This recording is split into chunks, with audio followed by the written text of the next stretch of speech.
Tudo bem, amigo cafeicultor?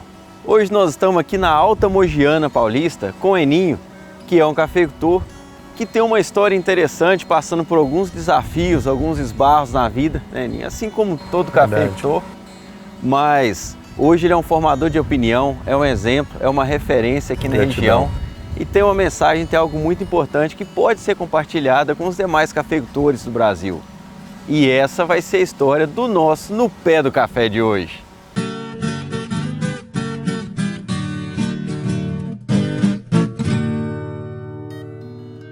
Eninho, primeiramente, muito obrigado por nos receber aqui para abrir sua propriedade, receber a família No Pé do Café.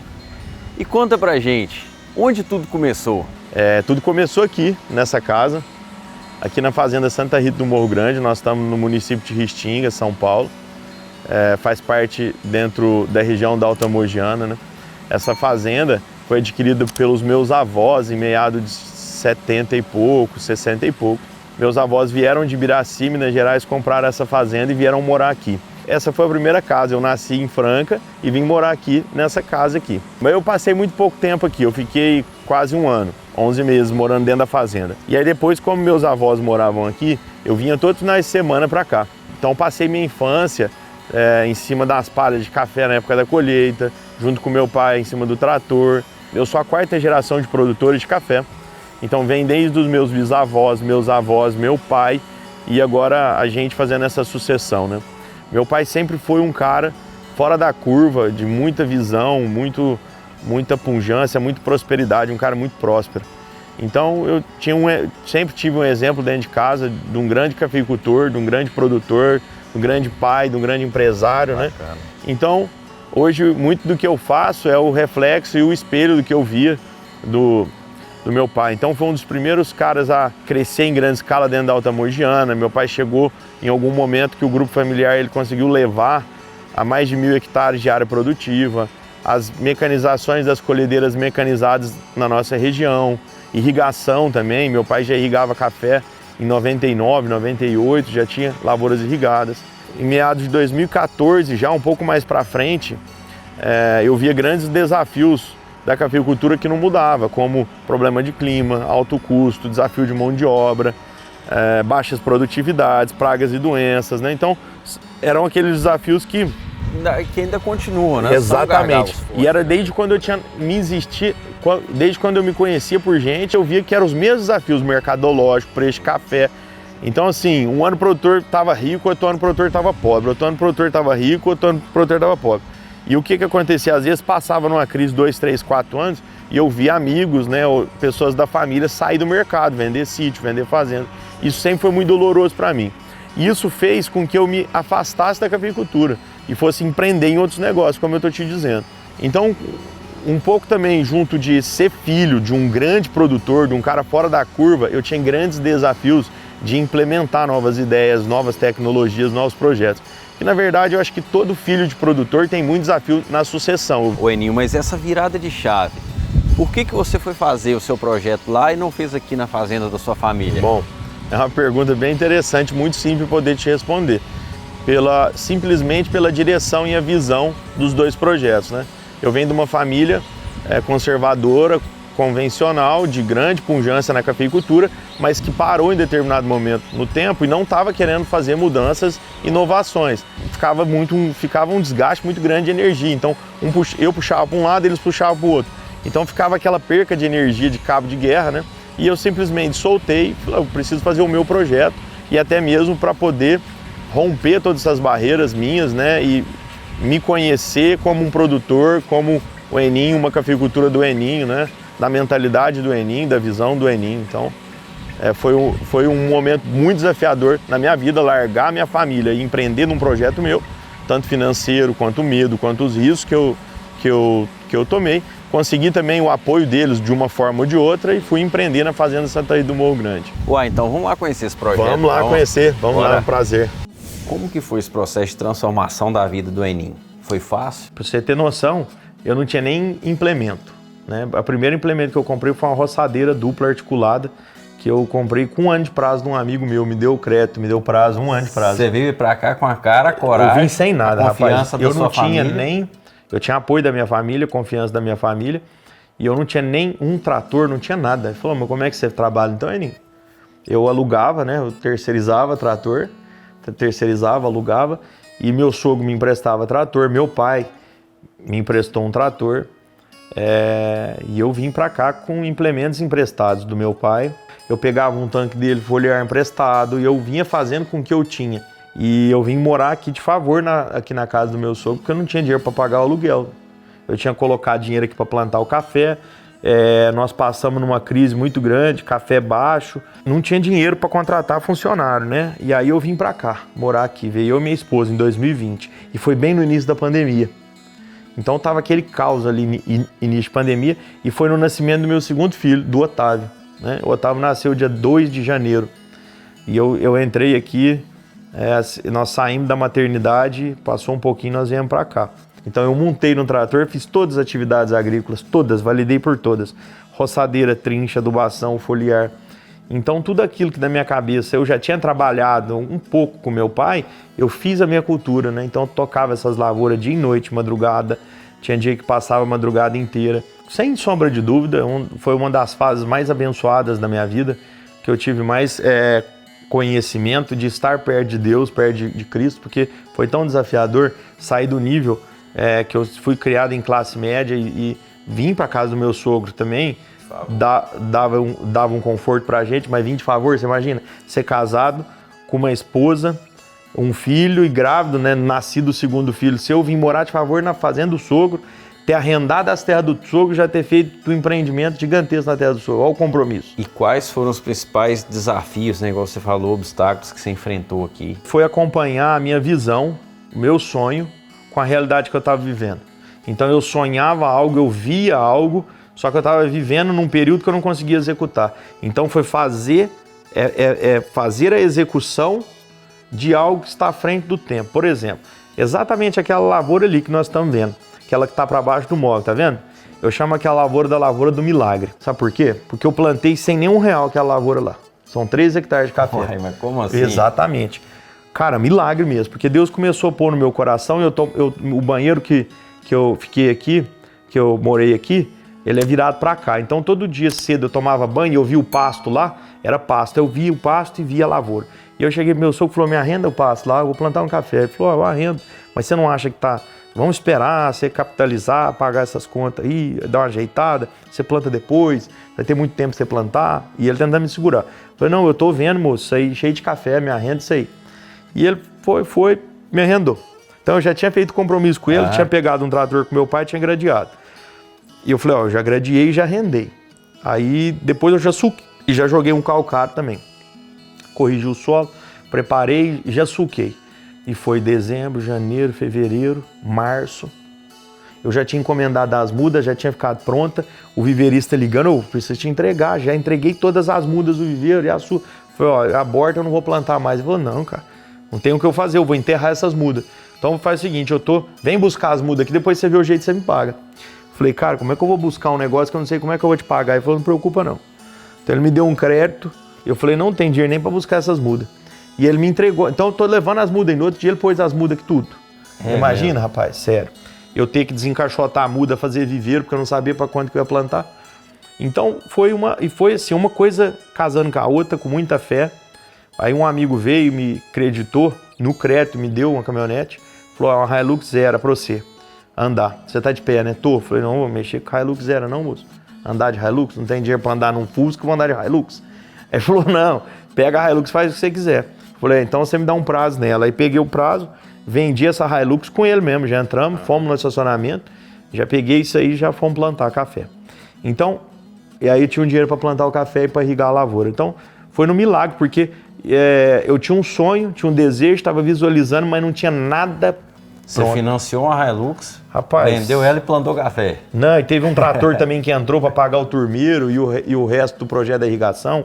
Um outro amigo que não vendia um trator me ligou e falou, Aninho, sabe aquele trator tal lá? Que você me ajudou a fazer uma catira lá para trás, lembra? Falou, aquele trator faz 1 ano que eu não vendo aquele trator, me põe aquele trator lá. Falei, me dá um prazo de 2 anos, então, que eu te pago esse trator. 2 anos, Aninho? Falei, ué. Mas o que você vai fazer com isso? Falei, eu vou vender o trator, vou terminar de plantar meu café. Então, sendo muito transparente, muito verdadeiro, ele, não, tá bom, te dou o trator aí, fica aí. Combinamos, me deu o trator e eu vendi esse trator, em troco de 2 trator menor, que era um trator agrícola grande, um pouco de dinheiro que eu paguei a turma e dei metade de um trator pro rapaz da irrigação também para poder irrigar. Então, foi frente às necessidades, com muita fé, né, e resiliência, acreditando, né, que Deus ia agir, ia fazer um milagre na minha vida.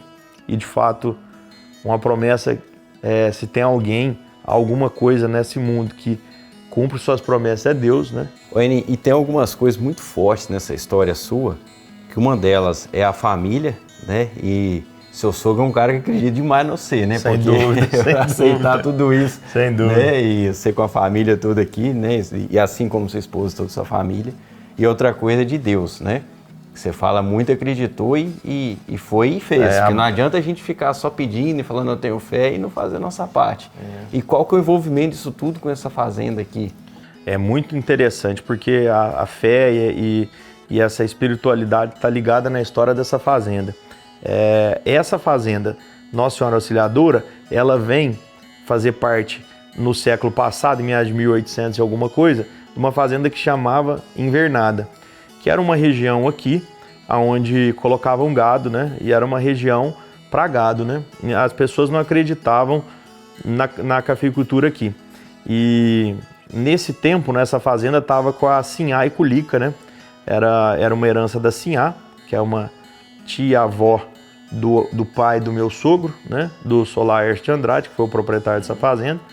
E na época era a dona Sinhá e Ulica, né? E Ulica tinha chegado da Bélgica como engenheiro, né, naquela época, imagina. Então ele veio com toda aquela mentalidade europeia do século, na virada de 1800 para 1900, né, e trouxe, inclusive, o conhecimento da cafeicultura, que o café naquela época lá valia ouro e já tinha o desejo do consumo do café, né, e o café brasileiro valorizadíssimo, né? Sim. E ele veio como engenheiro e falou, eu vou plantar café. E ele era muito teimoso e ele foi para plantar mesmo. A mulher dele sabia, assim, e era devota de Nossa Senhora, muito religiosa. E ela teve um sonho, e nesse sonho ela sonhou com uma santa, né, que abençoava a fazenda e tal. E ela sonhou com uma imagem. E passado alguns dias, chegou um vendedor de quadro, lá, quadro de santo, que naquela época era normal, vendendo. E as mucamas, as mulheres ali que ajudavam ela ali, chamou ela e ela foi lá identificar, viu que era a imagem de uma santa que ela tinha sonhado, que era a santa que ela tinha sonhado. E ela se apropria daquele quadro, compra aquele quadro, mas ela não sabe que santa que é essa. E aí corre, ela manda esse quadro para Franca, e aí o bispo na época aqui vê que é Nossa Senhora Auxiliadora. E aí ela chega pro marido, chama o marido e já corre para Franca para mudar o nome da fazenda, de Invernada para Fazenda Nossa Senhora Auxiliadora. Aí ela fala para ele, pode plantar café, que agora a produção vai ser abençoada, né? E, rapaz, ali tem uma história, até da cafeicultura nacional, que nós tivemos, depois da quebra da Bolsa, uma grande geada. 30, né? 20 e pouco, 27, 28. Teve uma grande geada que acabou com o parque cafeiro quase inteiro. Né? E o Lica tinha plantado muitas lavouras já. Né? E estava dependendo da produção daquela lavoura. E teve essa grande geada. Quando ele acorda pela manhã, vai montar no cavalo, ele já pega o rádio, já solta na notícia logo cedinho, pegou seu cavalo e foi ver, né, como é que estavam as lavouras, né? E viu essas lavouras todas brancas, né? Ele falou, nossa senhora, a geada me pegou. E foi chegando lá perto, foi passando a mão ali nas folhinhas, né, nos brotos, e viu que era só superficial. Logo após saiu ali o sol e aquilo tudo, ele viu que foi só uma geadinha que pegou só as folhinhas mais novas. E aquele ano ele teve uma super safra, né? O Lica teve uma super safra, que ele relata, que ajudou com que ele pagasse todo aquele endividamento, aquele investimento, na verdade, dele. E ele construiu a grande sede, ele reformou, né? Tinha uma casinha pequena, ele reformou ela e fez uma sede monumental, maravilhosa. O Lica morreu novo até, ele teve um infarto ou algo assim e tal. Ele não conseguiu continuar a vida da cafeicultura dele, porque ele era um cara à frente ao tempo. Então, tomando conhecimento, toda essa história do passado, algumas coisas eu trazia que eu estava vivendo ali no presente. Pra você ter noção, rapaz, quando aconteceu, eu lembro de 2021, uma das maiores geadas que aconteceu na nossa cafeicultura. Então, tava os boatos que ia gear, gente já começando a desesperar, eu comecei a rezar para Nossa Senhora Auxiliadora. E até tem a imagem aqui, eu vou te levar. Esse quadro da Sinhá ficou de herança pro meu sogro. É mesmo? E tá aqui na sala. E aí eu comecei a rezar, porque eu já tinha feito tudo. E obviamente eu comecei a posicionar tanto diminuição de lâmina de água, que a gente sabe que quando vem o frio, né, as lavouras irrigadas estarem muito hidratadas, né, com muita água na folha, aquela folha ela tende a sofrer mais o impacto, Sei. né, Sei. do que uma planta desidratada, né, com menos água, né. Então nós fizemos o que nós podíamos fazer e rezamos, e graças a Deus foi igual lá para trás, rapaz, não giou nada na fazenda. É mesmo? Eu não tive nenhum problema. Porque aqui em volta giou tudo. Giou tudo. E na fazenda não giou. Então giou em grandes partes, até lugares mais altos que o nosso, e aqui não giou, né? Graças a Deus. Nossa, e você entrou com esse investimento em 2020, investimento que você nem tinha. O investimento começou, na verdade, em 2017, né? E se a geada te pega ali... Não, me arrebenta, porque começou em 2017. Minha primeira lavoura produziu em 2019. Aí tinha uma outra que eu plantei em 2018, que a primeira safra era 20. E 20 eu estava naquele alavancamento, continuei pondo energia. Se me pega ali, me arrebenta. Né? Isso acontece na vida, obviamente, eu estaria em outro nível, às vezes em outro tempo, né? A gente não consegue prever o que não aconteceu. Mas eu, provavelmente, pelo que eu me conheço e a minha fé, eu não teria desistido. Às vezes não teria chegado onde eu cheguei, né? Sem sombra de dúvida. Mas com muita fé e resiliência nós passamos por tudo isso daí. E o que nós fazemos hoje? Com toda essa história, com todo esse conhecimento, nós projetamos o hoje, né? Para o que nós acreditamos que vai ser o futuro, né? Os desafios do futuro, né? Ô Eninho, que história essa sua, né? Realmente muito interessante, emocionante e bacana como que foi esse envolvimento seu com a cafeicultura do passado, né? Usando toda a história, a energia dos seus antepassados, sem dúvida, com o seu presente, a sua realidade, sim, né? E usando a ciência, a tecnologia, a técnica de trabalho, sim, né? Para promover uma cafeicultura mais sustentável, já pensando no futuro. Sem dúvida. Então, tudo isso que você fez aí é realmente algo diferenciado, né, e muito interessante, né, da gente estar mostrando, e muito importante a gente mostrar isso, sem dúvida, para os nossos demais cafeicultores. E essa foi a história do Eninho, e a gente vai conhecer um pouco mais adiante todo esse trabalho de cafeicultura regenerativa que ele faz, e também esse projeto de altas produtividades que ele chama de cafeicultura do futuro. Exatamente. Né? E vocês vão conhecer cada detalhe que ele faz para alcançar essas altas produtividades. Então aproveita e deixa aí nos comentários o que você achou da história do Eninho, de todos esses desafios que ele passou. E aproveita que ainda dá tempo para você deixar aquele like que é tão importante para o nosso canal. Muito obrigado a você que nos acompanhou até aqui. Um forte abraço e até o próximo No Pé do Café.